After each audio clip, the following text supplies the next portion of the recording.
नमस्कार, बहुत स्वागत आपका आदि टीवी पर। मैं हूं आपके साथ पारुल। आज बात करेंगे मिशन 2024 संघ की सोशल इंजीनियरिंग। उत्तर प्रदेश में 2024 के लिए संघ ने कमान संभाल ली है। सोशल इंजीनियरिंग के जरिए अब संघ बीजेपी के लिए रास्ता बनाते हुए आगे बढ़ रहा है। मिशन 2024 को फतेह करने के लिए संघ ने खाका खींच दिया है, यानी प्लान तैयार है, जिसके तहत मिशन 80 के लिए यूपी में दलितों पिछड़ों को साधने पूरी टीम तैयारी में जुटेगी। बैठक में संघ ने सरकार की कार्यप्रणाली और चुनाव के संबंध में विभिन्न संगठनों से लिए गए फीडबैक से सरकार को अवगत कराया है। और इसी सप्ताह संघ प्रमुख मोहन भागवत के प्रवास को लेकर भी ये बैठक अहम मानी जा रही थी। इस रिपोर्ट के आधार पर संघ प्रमुख लोकसभा चुनाव को लेकर जीत का मंत्र देंगे। इसी के साथ नारी शक्ति वंदन अधिनियम को लेकर महिलाओं में पैठ बनाने, दलितों के हितों के लिए योजनाओं को लेकर दलित समुदाय में पैठ बनाने पर भी मंथन किया गया है। बैठक में बेसहारा गौवंश, श्री राम मंदिर, धर्मांतरण, आबादी नियंत्रण जैसे और भी मुद्दे जिन पर मंथन हुआ। सूत्र ये भी कह रहे हैं कि बैठक में घोसी उपचुनाव की हार और मंत्रिमंडल विस्तार पर भी चर्चा हुई है। संगठन की बैठक में हर बूथ को मजबूत करने के बारे में संगठन के नेताओं ने अपनी राय दी है। लेकिन ऐसे में सवाल यही कि दलित ओबीसी पर पड़ी संघ की नजर तो बाकियों का होगा क्या, यानी बाकियों के लिए बचेगा क्या? इसी पर हम चर्चा करने वाले हैं। पहले कुछ रिएक्शंस को आप सुन लीजिए। जिस मंथन में वो मुद्दे, उन पे कितना कार्य हुआ है, कितना कार्य होना है, और सबसे महत्वपूर्ण है 500 वर्ष से लंबित जिस राम मंदिर की बहुप्रतीक्षित था पूरे हिंदू समाज के लिए, पूरे विश्व में जो हिंदू रह रहा है उसके लिए जो गौरव का विषय था, उस राम मंदिर पे जनवरी में जो पूजन होना है उसके लिए उसकी विधि कैसी होगी। इसके साथ ही जो अन्य हमारे मंदिर जो आक्रांताओं द्वारा लूटे गए लेकिन अभी तक वह छूटे हुए हैं, उन पर भी कार्य कैसे आगे प्रारंभ करना है।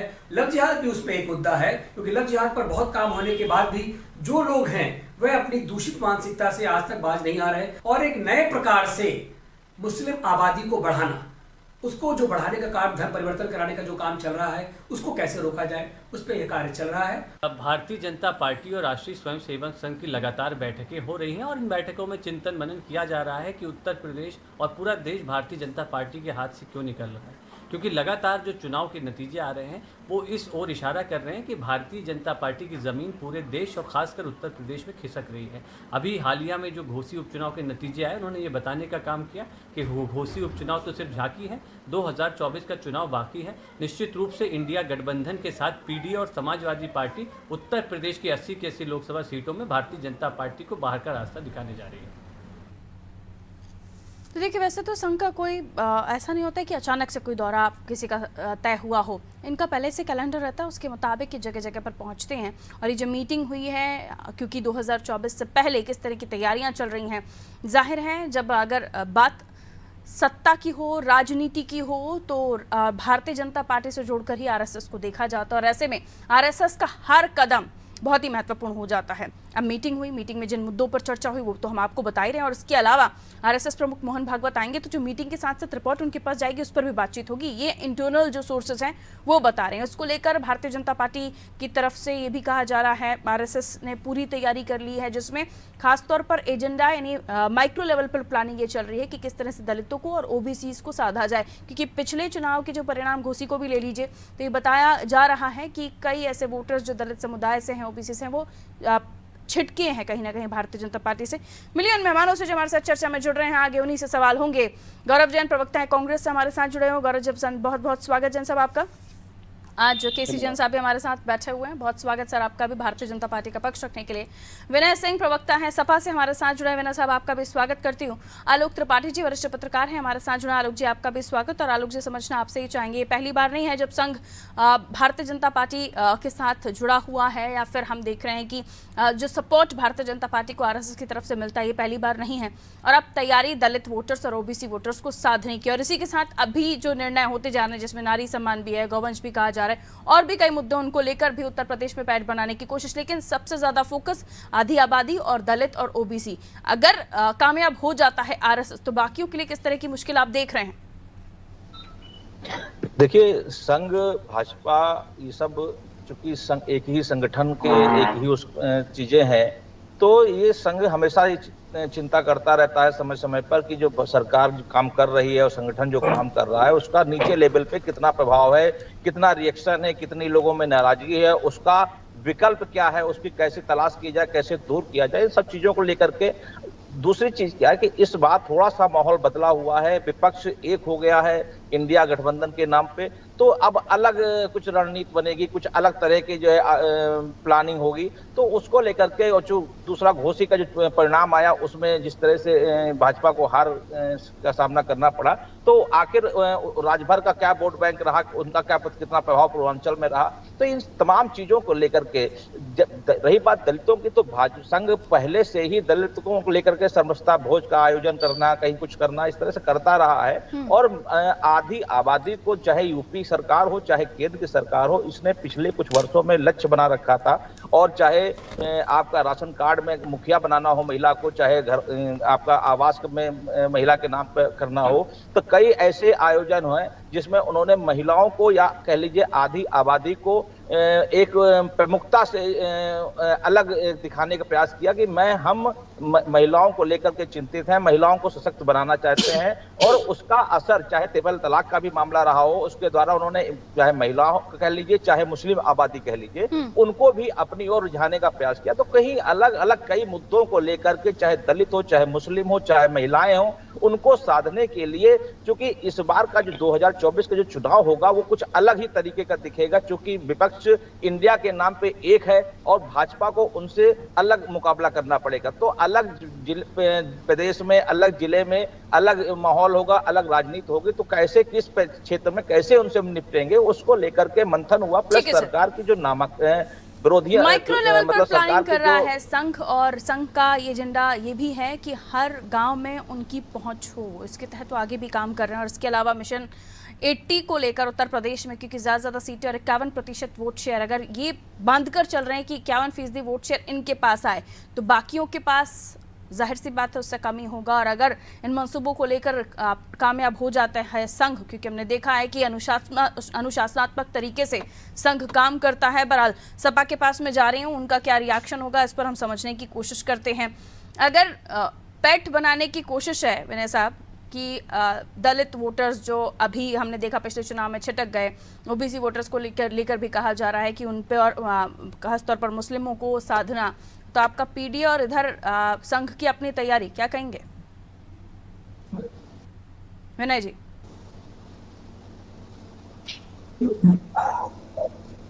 कनेक्ट नहीं हो पा रहा। आपको आवाज मिल रही है मेरी विनय जी? चलिए, लगता आवाज नहीं मिल रही है विनय जी को, एक बार फिर से हम देख लेते हैं। ठीक है गौरव साहब, आपके पास आते हुए, चूंकि एक तरफ आपका विपक्षी पार्टियां इकट्ठा हो गई हैं और दूसरी तरफ बीजेपी अपना एनडीए के साथ, और उत्तर प्रदेश की खासतौर पर बात करें तो 80 सीटें, जाहिर सी बात है आसान नहीं है, लेकिन संघ अपनी तरफ से कोशिशें कर रहा है। और आपकी तरफ से अगर कांग्रेस की बात की जाए तो 6% वोट शेयर है आपका उत्तर प्रदेश में 2 सीटों के साथ। देखिए, मैं एक चीज तो क्लियर बता दूंगा आपको। हेलो गौरव साहब, मैं आ रही हूँ अभी सर आपके पास, मेरा सवाल अभी गौरव जी से है। गौरव जी, आवाज जा रही है? गौरव जी के पास जा रही हूँ सर, गौरव जी के पास जा रही हूँ, इनसे सवाल ले चुकी हूँ मैं। कहिए गौरव जी। जी देखिए, कांग्रेस की अभी हाल फिलहाल में भले 6% वोट शेयर हो और 2 सीटें हो, लेकिन बहुत मतलब सिर्फ 10 साल पहले अगर आप देखेंगे तो कांग्रेस जो थी वो सेकंड लार्जेस्ट पार्टी थी उत्तर प्रदेश में। हमारे 22 सांसद थे और हमारा 18% वोट शेयर था।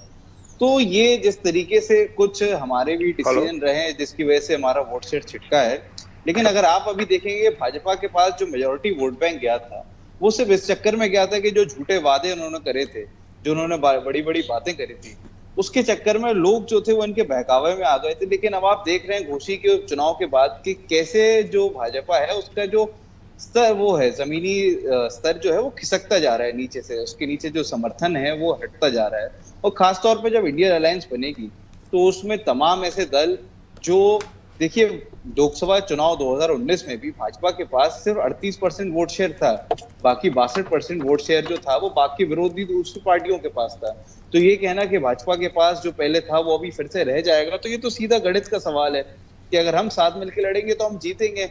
और हम पूरी तरीके से इस बात को लेकर आश्वस्त हैं कि अगर आज की डेट में चुनाव होता है तो भाजपा को जो उसकी पिछली बार जो जीत मिली थी वो कहीं से भी उस जीत के करीब नहीं आएगी। और जो बात बड़ी बड़ी भाजपा यहाँ पर कर रही थी, आधी आबादी पूरा हक, और फिर मुखिया बनाया दलितों, आदिवासियों और तमाम लोगों की बात करती है, तो उसका ये जो है लोगों को समझ में आ चुका है कि भाजपा के मुंह में राम और बगल में छुरी वाला हिसाब है। आप देखिए कि कल पार्लियामेंट का वहां पर उद्घाटन हुआ, देश की पहली ट्राइबल प्रधानमंत्री राष्ट्रपति जो थी उनको नहीं बुलाया गया, और वहीं पर आप देखेंगे तो बॉलीवुड की तमाम ठीक है, हीरो हीरोइनें हैं, अलग उनको चला बुलाया जाएगा गया। मैटर। हम जिस डिबेट के वे पर हैं हम उसी पर चले तो बेहतर होगा। मैं उसी में बता ठीक रहा है। हूँ कि ये इसी वजह से अपना जो वोट शेयर सभा है के वो पास जा रही खोएंगे, हूँ, मैं लौट रही हूँ आपके अपने पास। कुकर्मों की वजह से। विजय साहब, जाहिर है कि आसान नहीं है रहा, और आपके लिए तो इसलिए भी आसान नहीं है क्योंकि आपको ज़्यादा करना है, इसलिए मैंने वोट परसेंट का भी जिक्र किया था कि आपको अब ज़्यादा करना पड़ेगा। एक तरफ संघ है, अपने तरीके से पैर फैलाते हुए नजर आ रहे हैं, भारतीय जनता पार्टी की राह आसान करते हुए नजर आ रहे हैं, इधर तो लेकिन आप हैं और आप ही को ही करना है। विनय साहब। हाँ विनय, आपने विजय बोला ना, इसलिए हम थोड़ा कंफ्यूज। मैंने विनय ही बोला, कहिए सर। जी देखिए, मैं बता दूं आपको, समाजवादी पार्टी उत्तर प्रदेश के अंदर पहले का भी अगर आप वोट प्रतिशत विधानसभा में अगर आप देखेंगी तो समाजवादी पार्टी का वोट प्रतिशत करीब करीब 36 से ऊपर रहा है, और भारतीय जनता पार्टी 39% जो है पा करके सरकार में आज काबिज है। और रही बात समाजवादी पार्टी की, तो समाजवादी पार्टी इस समय बूथ स्तर तक जिस तरीके से अपने कार्यकर्ताओं को जो है लगा करके, सारे कार्यकर्ता हमारे बूथ स्तर पर जनता के बीच में जा करके जनता के लिए काम कर रहे हैं, उसका एक सीधा ताजा उदाहरण आपने देखा।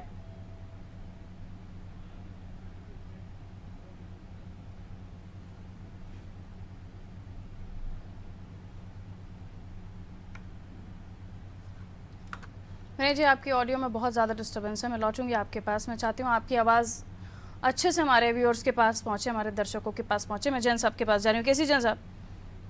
जी पुराने नतीजे बताते हैं कि कुछ तो कमियां रही हैं, तभी संघ को फिर से आगे आके आपके लिए रास्ता बनाना पड़ रहा है, और ज़रूरी भी है, क्योंकि अगर जीतना है, 51% का सपना देख लिया है, 80 सीटों पर विजन लेकर चल रहे हैं, मिशन बना लिया है, तो जाहिर सी बात है मेहनत तो करनी पड़ेगी। लेकिन ये कहा जा रहा है कि इतना समय एंटी इनकम्बेंसी भी साथ है, काम को लेकर भी है, और तरह तरह की खबरें ये बताती हैं कि दिक्कतें हैं। और घोसी उपचुनाव मैंने भी बताया कि आरएसएस की मीटिंग अगर हुई होगी तो क्या कुछ निकला होगा, बताइए।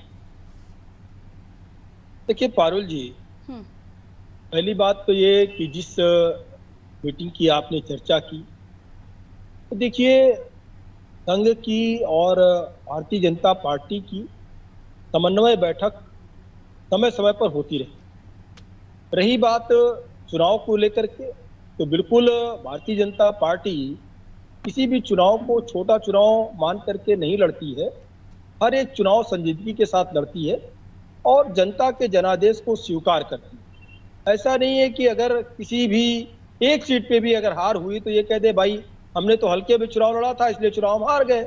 अगर हम बहुत अच्छे चुनाव लड़े होते, मेहनत करे होते, गंभीरता से लिए होते तो ये परिणाम नहीं होते। इस तरीके की बात भारतीय जनता पार्टी नहीं करती। दूसरी बात ये कि आपने जो बात कही बिल्कुल सही बात है कि 80 सीटों का लक्ष्य बड़ा लक्ष्य है और थोड़ा सा रास्ता कठिन जरूर है, नामुमकिन नहीं है लेकिन कठिन जरूर है। दूसरी बात ये कि अभी हमारे जिस प्रकार से रालोद के साथी कह रहे थे, समाजवादी पार्टी के साथी कह रहे थे, वोट का परसेंटेज गिरा रहे थे कि तब इतना परसेंटेज था, तब इतना परसेंटेज था, सब लोग मिल जाएंगे तो हरा ले जाएंगे। अरे आपने लोकसभा का चुनाव बहन जी के साथ में लड़ा, बहन जी का वोट परसेंटेज 2014 में कितना था और समाजवादी पार्टी का कितना था, और जब 2019 का इलेक्शन हुआ तब क्या हुआ? तो क्या वो मिला जुला परिणाम जो होना चाहिए था वो परसेंटेज जुड़ करके मिला? नहीं मिला। और आप देखिए 2012 का इलेक्शन जब समाजवादी पार्टी अपने बल पे लड़ी थी तब समाजवादी पार्टी को 200 प्लस सीटें मिली थी विधानसभा में, और कांग्रेस के साथ 100 सीटों का इन्होंने गठबंधन किया। उसके बाद परिणाम क्या हुआ? तब तो दोनों का परसेंटेज मिलकर के 300 प्लस हो जाना चाहिए था, ये 50 का आंकड़ा नहीं पार करता किया ना सर, घोसी, मैनपुरी, खतौली उन्होंने इम्प्रूव किया है, इसलिए तो संघ को आगे आना पड़ा है कि आप जो मेहनत कर रहे हैं उससे वो शायद नाकाफी है, इसलिए उपचुनाव में बार बार हार होती जा रही है। नहीं पारुल जी, देखिए घोसी उपचुनाव ये अपनी सीट बचा पाए, ऐसा नहीं कि इन्होंने कोई नई सीट जीती, और यही चीज समाजवादी पार्टी के लोग स्वयं कहते हैं कि भाई तो हमारी सीट थी, हम जीत लिए उस सीट को। और अगर जीत लेते तो आप कहते कि पुराना किला ध्वस्त कर दिया। हाँ बिल्कुल बिल्कुल बिल्कुल। देखिए मैं उसी चीज को कह रहा हूँ कि ये भूल जाते हैं कि लोकसभा की सीट जब उपचुनाव हुआ, आजमगढ़ और रामपुर का उसका परिणाम ये आप ही भूल के गए। पास आऊंगी विनय जी इसके बाद। आजमगढ़ और रामपुर का परिणाम क्या हुआ ये भूल गए।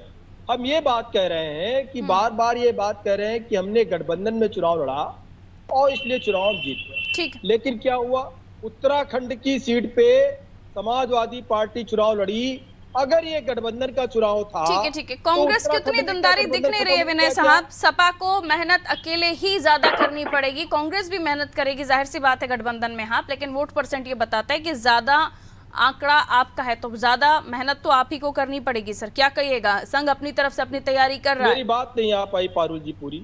सर समय जल्दी से अपनी बात कीजिए, आप 10 सेकंड है आपके पास, 10 सेकंड में कीजिए, उसके बाद विनय आप देखिए कीजिए कुल बात। मिला के पारुल जी बात ये है कि ये जो गणित लगा रहे हैं ना कि तब इतना परसेंट था, परसेंट लगातार कंटिन्यू एक जैसा नहीं रहता है। बसपा देखिए पूर्ण बहुमत की सरकार थी, समाप्त हो गई, और समाजवादी पार्टी की पूर्ण बहुमत की सरकार थी, समाप्त हो गई। गठबंधन के बाद भी वो कमाल नहीं कर पाए जो अकेले दम पे कर पाए थे। तो देखिए जनता काम देखती, काम के आधार पर जनता चुनती है। काम के आधार पर योगी जी को दोबारा चुना, ठीक है सर, काम के आधार पर मोदी जी को चुना, विनय जी, और विनय जी, काम के अब आप आधार अपनी पर बात दोबारा रखिए। फिर ठीक है हमको सर। जनता चुनेगी। विनय जी, हमारे काबिल मित्र जो भाजपा के हैं, शायद इन्हें नहीं मालूम है, यह जो लोकतंत्र है, जो चुनाव होता है, जो बाबा साहब भीमराव अंबेडकर ने जो जनता जनार्दन को अधिकार दिए रखा है संविधान के तहत, वो ताकत जनता जनार्दन का है। जनता जनार्दन जब जिसे चाहती है बैठाती है, जब जिसे चाहती है उठा देती है। अहंकार इनका बोल रहा है। लेकिन मैं मानता हूँ भूल गए था 1988 में जब 2 सीट, एक मिनट सुन लीजिए, वो बात आप सही बात हम भी कह रहे हैं। मैंने मानता हूं सर कि उनका आपका पहला ही चुनाव- टर्न है, बोल लेने दीजिए, अभी शुरुआत ही की उन्होंने बोलने की। जब जनसंघ जो है 2 सीट पर जो है पूरे देश में 1988 में हुआ करती थी, बाद में इनको विलय करके भारतीय जनता पार्टी बनाना पड़ा। काफी समय तक ये कहीं न कहीं जो है देश के अंदर 1 या 2 सीटें भारतीय जनता पार्टी की हुआ करती थी। आज इनके पास प्रेजेंट में पूर्ण बात कर बहुमत लीजिए है ना सर। और अच्छा बहुमत है। अभी वर्तमान मैं की मानता स्थिति। हूं, नहीं मेरी बात सुनिए, अच्छा बहुमत है, मैं मानता हूं, लेकिन जनता जब तक चाहेगी तब तक। ये घोसी की बात कर रहे थे, घोसी में ओम प्रकाश राजभर जिस तरह से भारतीय जनता पार्टी के साथ दावा ठोक रहे थे, कहते थे कि मैं समाजवादी पार्टी में था तो ये सीटें निकली थी, और भारतीय जनता पार्टी उसी गलपथ में ओम प्रकाश राजभर के चेहरों में गिर गई जाकर के। जिस तरीके से जाकर के पूरी तरह से आपने देखा होगा, घोसी के अंदर सरेंडर कर दिया, एक भी झंडा भाजपा का नहीं दिखता तब भी था। राजभर उनके साथ हैं, दारा उनके साथ हाँ, हैं, तो राजभर का मतलब क्या रह गया? बड़े बड़े नामों के साथ भारतीय जनता पार्टी आगे चल रही है। दिक्कतें आपके सामने है सर, मौर्य साहब हैं आपके साथ, लेकिन मौर्य साहब आपकी दिक्कतें हर रोज बढ़ा देते हैं। पार्टी का जनाधार है, समाजवादी पार्टी के किए हुए कार्यों का जनाधार है। जिस तरह से महंगाई बढ़ी हुई उसका रोष है जनता के अंदर, जिस तरह किसानों को खाद नहीं मिले उसका रोष है जनता के अंदर, जिस तरह से युवा बेरोजगार होकर सड़कों पर घूम रहे उसका रोष है जनता के अंदर। आज महिलाओं के साथ जिस तरीके से दुर्व्यवहार हो रहा, कहीं कहीं एनसीआरबी के डेटा उठाकर देख लीजिए, महिलाओं के साथ अपराध बढ़ा, ये उसका रोष है जनता के अंदर। शिक्षा खत्म हो चुका है, नौकरी है नहीं, ये सब रोष है जो घोसी के चुनाव के रूप में जनता ने दिखाया। मेरा मूल सवाल क्या था सर, मेरा मूल सवाल ये है कि अगर जिस तरीके से आरएसएस पूरे दमखम के साथ दलित और ओबीसी वोटर्स के बीच में जा रहा है, महिला वोटर्स के लिए अभी महिला बिल आपको पता ही आ चुका है, तो ये जिस तरीके से जिस रफ्तार में अपने रास्ते बनाते हुए जा रहे हैं, आपके पास उसके लिए क्या है, आपके पास उसकी क्या काट है? ये बताइए, आरएसएस आपको पहली बात तो आया नहीं, यह तो जब देश आजाद नहीं हुआ था तब से ये सत्ता लोलुपता में लगे हुए थे, किस तरीके से सत्ता पाया जाए, इसका तो मेन सिद्धांत ही रहा है कि किस तरह से लोगों को छला जाए, किस तरह से लोगों को जो है कहीं न कहीं बहकाया जाए, किस तरह से लोगों को लड़ाया जाए। पहली बार भी नहीं आया है, और अब ये कोई नया भी नहीं है, मानती हूँ आपकी बात, लेकिन अब जो स्थितियां बनी है उत्तर प्रदेश में, इसमें भी कहीं ना कहीं संघ की भूमिका तो है ना। आपके पास इसकी काट क्या है, मैं तो ये पूछ रही हूँ, आपके पास हुकुम का क्या है?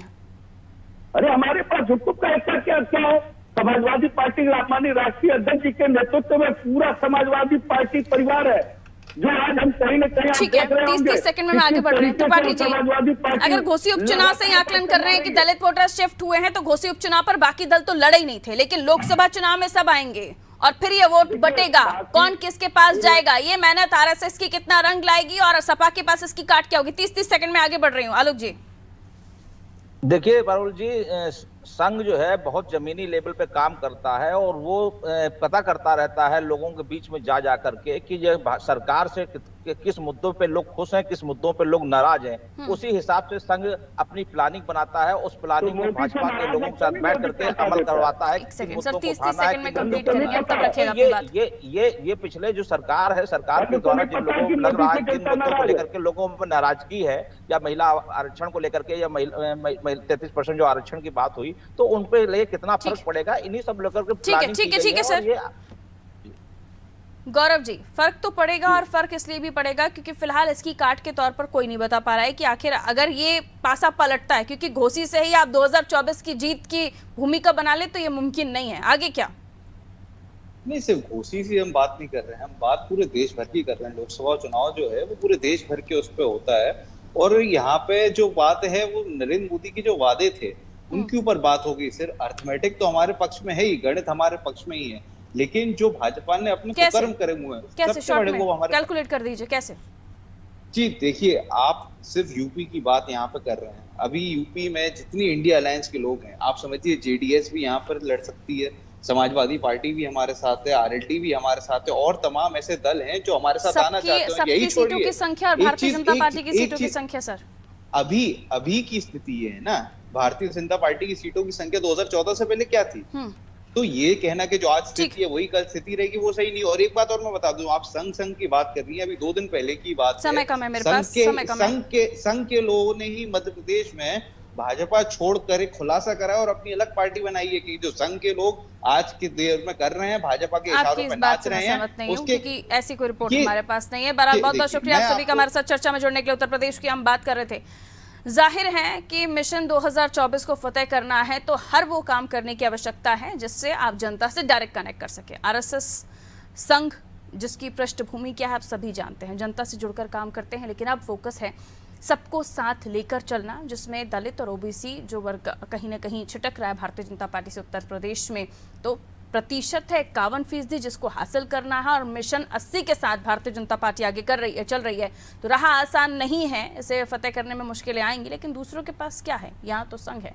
दीजिए इजाजत, नमस्कार।